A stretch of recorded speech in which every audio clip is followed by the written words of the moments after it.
High বন্ধুরা, কেমন আছো সবাই? আবার তোমাদের সামনে একটা নতুন ভিডিও নিয়ে আইছি। তো স্কিপ না করে পুরো ভিডিওটা দেখো, আশা করুম ভালো লাগবো। একদমই ছোট্ট একটা ব্লগ নিয়ে আইছি তোমাদের সামনে।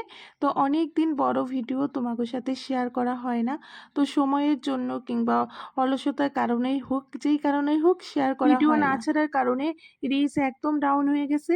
তো ভাবলাম আজকে ছোট্ট একটা ভিডিও তোমাদের সামনে শেয়ার করি। তো রান্না টান্না করে স্নান টান করে আইছি। এইবার নিজের একটু শরীরে চর্চা করতেছি, মানে মুখে একটু ক্রিম লাগাইতেছি।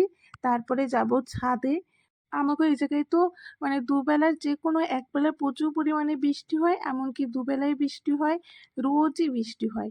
তো মানে এত পরিমাণে বৃষ্টি হইতেছে যে মানে বলার কিছু নাই। তো জামা কাপড় একবার ছাদে মিলে দিই, আরেকবার ঘরে নিয়ে আসে আবার ছাদে মিলে দিই, মানে সারাদিন এই চলতে থাকে। যাই হোক, সকালবেলা কাজকর্ম করে রান্না করে দুপুরে স্নান করে নিছি। এবার একটুখানি ছাদে যাব, কারণ ছাদে জামা কাপড়গুলো আবার রোদে দেবো। একবার ছাদে দেওয়া হয়েছিল, বৃষ্টি হওয়াতে আবার ঘরে নিয়ে এসে আবার এখন ছাদে মেলে দেবো। মনে মনে হচ্ছে আজকে আর বৃষ্টি হইব না, সেই কারণেই আবার ছাদে যাব। তো বর্ষাকাল মানেই তো বৃষ্টি হয়, কিন্তু এইভাবে রোজই বৃষ্টি এই জিনিসটা ভাল লাগে না। তো কিছু করার না, এগুলো তো প্রকৃতিরই খেলা, আমাগো নিজের হাতে কিছু না।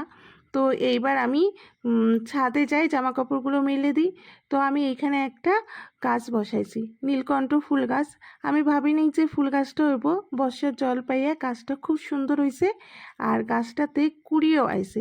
ছোট হলে কি হইব, চলো তোমাকে সামনের থেকে দেখাই। তো গাছটা দেখো অনেকটাই সুন্দর হয়েছে, আবার দুইখানা কুড়িও আছে।